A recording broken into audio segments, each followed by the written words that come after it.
Well, hey folks, Tim from the Wahl Racing channel here once again with another garage project for you. I think you're going to enjoy this one. It's a little bit different flavor from what we've done before.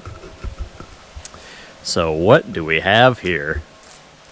I've been doing a lot of full-size derbies and figure eights, bump and runs, all that kind of stuff over the past couple of years. And a lot of the derby shows we go to, especially at TNT, they often have minivan demo derby classes, and I've heard quite a few stories about these Dodge Caravans, the Chrysler Town & Countries, and how strong they are, particularly in the back. So this has been on my list to try out one of these.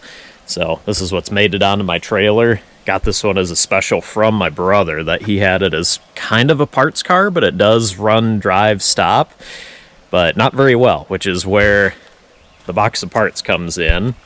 So from the codes that it's throwing, I figure I'm going to try the easy stuff first. So this has transmission, filter, and a new gasket for the pan on it, which I'm going to do while it's on the trailer, since it's pretty easy to get to. It's just right, see if I can angle the camera, right here. There's your trans pan, so pretty darn easy to get to while it's up here on the flatbed. And this one actually does have a dipstick up top still too, so pretty easy to get to there. Clearly my brother did use this as a parts vehicle, since the hood got robbed off of it and swapped with one from the other van he's been running. So what class are we building this for? It's kind of a stock show, like a modified version of Most Wanted Fine Arts rules. So vehicle eligibility is the same. It's any 1980 and newer vehicle that's not a full-size truck or not a full-size van. So minivans are fair game, as well as front-wheel drive cars, and even some of your 80s cars, like say a Chevy Caprice, Crown Vic, stuff like that, are also eligible. And it's pretty much a put a cage in it and a bumper swap class, and that's about all they can do to them. The rest has got to be pretty bone stock, chain or wire the doors shut, and get out and have some fun. So that's what the plan is for this guy. This particular example, she's a little rough. The rockers are pretty well wasted on this guy, as you can see, which that's pretty normal for him to rot out right in front of the rear tire here at the, say, the back of the big sliding door here, so that's not too surprising. It's actually all right around, say, the trailing arm mounts and everything, so I'm not super concerned about that. And these guys are leaf sprung in the rear, which is part of why I think these things are so nasty. I've heard a lot of stories from drivers who have run both big cars, trucks, small cars, and they say these actually hit the hardest, even compared to, say, a full-size car and everything as well. And since my brother was working on this, it is already partially stripped, which is to my benefit. And I think bolt pattern, I have these wheels and tires from a W body I ran a couple years ago, and they're already tubed and mounted, so I'll see if those bolt onto this. I think the bolt pattern is close enough where you can get those on there. Donuts I have in the back are off of a Cobalt, which is a little bit smaller bolt pattern, so I'll see if those would work. If not, I think I do have some W body spares that are tucked away in the shed yet. And bumper swap, I got another one of the Caravan rear bumpers. They're a little bit wider, as you can see, compared to the stock front here, so help protect your wheels, CV axles, and all those goodies. That's really the weakness of these, is those front spindles and front axles. Feel free to add it in the comments if you know of any other weaknesses you got to keep an eye on for these guys. Let me do a quick hood prop here. Give you a little tour under here, so you can see. Somewhat in the process of stripping things down. Got the 3.8 V6 in this one, being a Grand Caravan. From what I read up on, the 3.3 would be your other common option. So, don't know what would have been over here. Airbox, I think. My brother stole that for his van, so I'll have to figure out something to keep the throttle body from sucking in all the bugs and, you know, dust and whatever else. Battery, that's going to get relocated inside. Brother did have some extra cable extenders to just connect to here, unbolt that, and go relocate it inside the van to the front seat. I'll see if I can find a creative way, maybe through some of these ducts and holes, that we can send it through rather than just through the windshield like a lot of folks do. Fuse box, fuse panel. The computer for these is right down here next to the bumper, so that's all going to have to get moved. And Sounds like it's fairly easy to unhook everything and then relocate it maybe up against the strut tower or something in there. We'll see what we decide.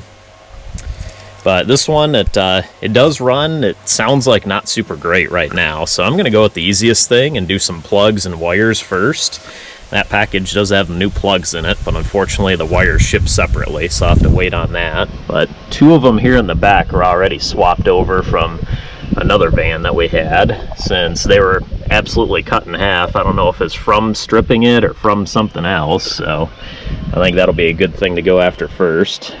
And then, of course, an oil change. One of the codes that I was throwing, it's like a camshaft bank B something or other sensor, and from reading up on it from other similar vans, sometimes even crap oil in here can do that. So I'm going to give it an oil change today and throw that at it to see if that makes any difference. And battery's been unhooked, so it should forget the codes. We'll see if those come back. And I mean, it ran all right, but had a rough idle, so that's the main thing that I want to try and solve. Get it to where it, stays somewhat reliable.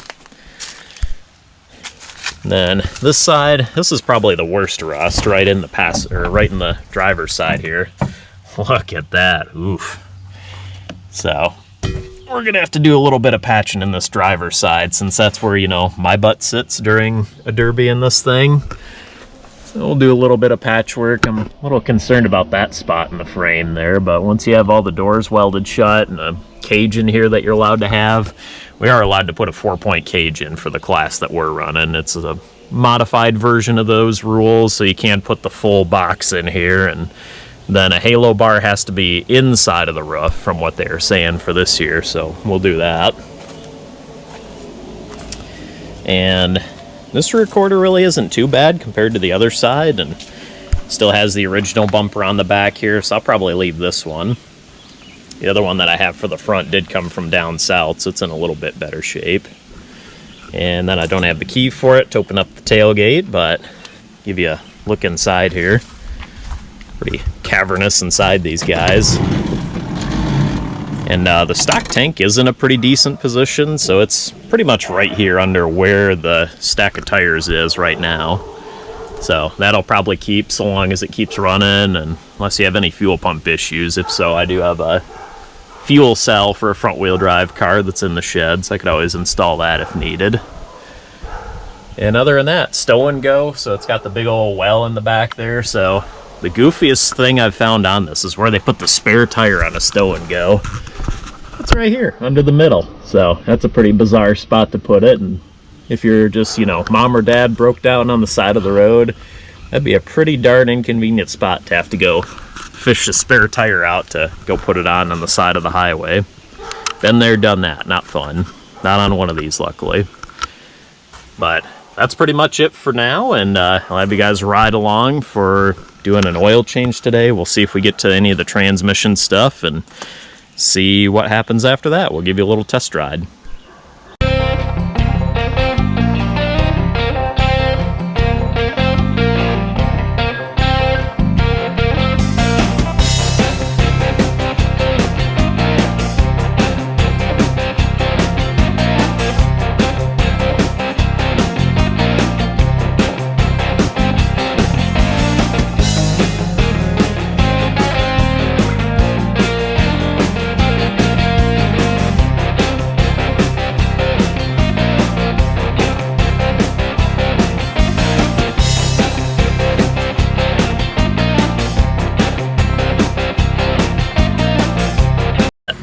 So I looked it up. 5 quarts is the normal capacity for this guy, which is what a lot of these jugs come in now. Damn. Pretty convinced that the past owner either was not the best mechanic or he pissed off his mechanic, because a lot of things on here are very over tight on this vehicle, or just wrong. That was one thing that my brother brought up, is that the lug nuts are either cross-threaded onto the front of this, or they just put the wrong lugs on it. So that'll be an adventure for another day. Alright, so we got our oil fill here, and we have our dipstick tube right here. So that's how we'll be able to measure level once we get up to the top. So let's start. pouring in our oil.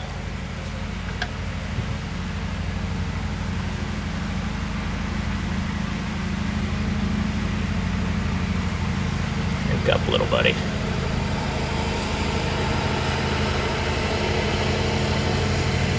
So the normal oil for this guy is a 5W20, which to me feels a little light knowing what kind of abuse I'm going to put this thing through.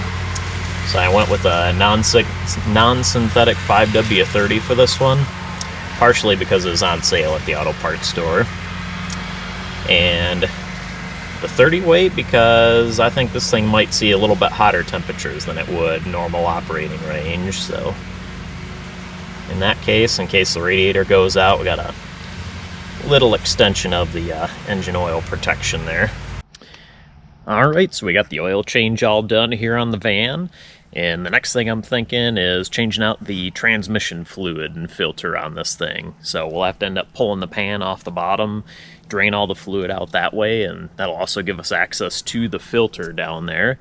I do have a new one in the box here, so we'll get that swapped out, and I'll show you first what the fluid on the stick looks like. It wasn't pretty and kind of explains some of the shuttering and just not great performance shifting wise, whether it be in reverse, first, second, drive as well. I'm not sure that it really even has drive right now. Could be a lack of fluid, could be the crap fluid that's in it. So I'll show you that before we dive in and take that pan off. Okay, so this might be one of the final vehicles that has a transmission dipstick. I know somewhere around here and later that they stopped even putting these on cars. But if you take a look at that, let me try and settle it for you. But it's kind of got a red tint to it, but it's pretty brown and kind of burnt looking to me. Ugh, it doesn't smell too good either. It kind of smells like mud puddle, so let's go ahead and stick that back in there, and we'll go ahead and pull the pan down below and drain all the fluid out, change the filter, and see if that'll help the shifting on this thing.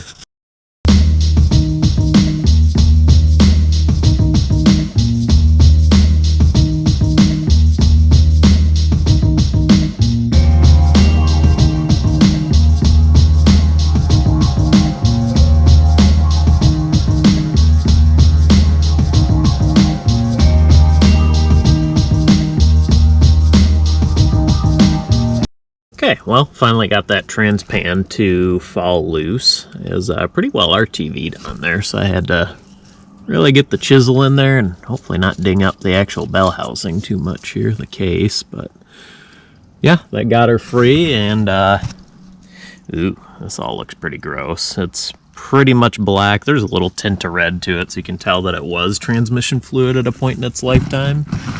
What I'll be doing next, this guy right here is the transmission filter, so that's going to come off, and that should get us some business. Oh hey, there's the dipstick hanging out right here. Get to work getting this filter off, and we'll get the new one plugged in.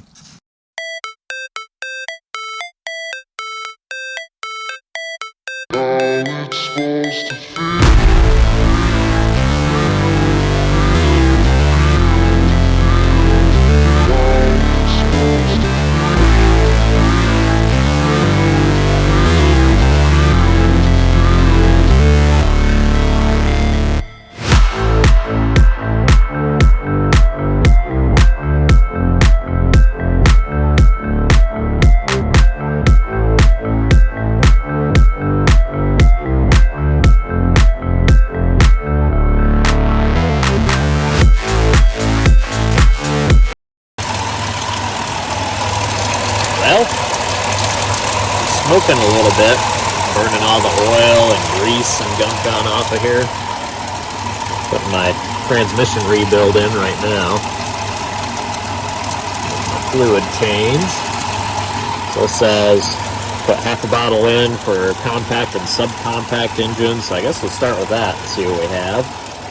Top her off with ATF plus 4 that these Chrysler bougie vehicles need. And that's about it right now. Okay, so I have updates. The van has 202,000 miles. I fixed the non-working cluster in it. Let's see. Don't have the key in there. It's right here. But now, oh, if I can figure out how to open the door again. We got a buzzer. And I had to reconnect everything because I had a little panic moment. It stopped running on me. But she runs again. And I now have a working cluster. That whistle noise is interesting. But have all this. RPM gauge works. Mile per hour probably works. I haven't driven it like this yet. Yeah, fuel gauge works. And what I figured out, this gray box down here, this guy is super important. And when I was taking the dash apart, I loosened up this nut to try and take it apart because the cap for it was all loose. Like this thing was half on. So I was like, I'll take that apart, put it back together the right way, and didn't bother doing that before I put this to the test to see if it would run again, and absolutely nothing. It went, you could hear the starter relay clicking, but not the ignition, and luckily, squeezing that together, even before tightening the bolt on it, and all of a sudden all the lights lit up, is ready to start and run again. So that's what we learned. Little gray box down here in the left front, very important. That's it for now.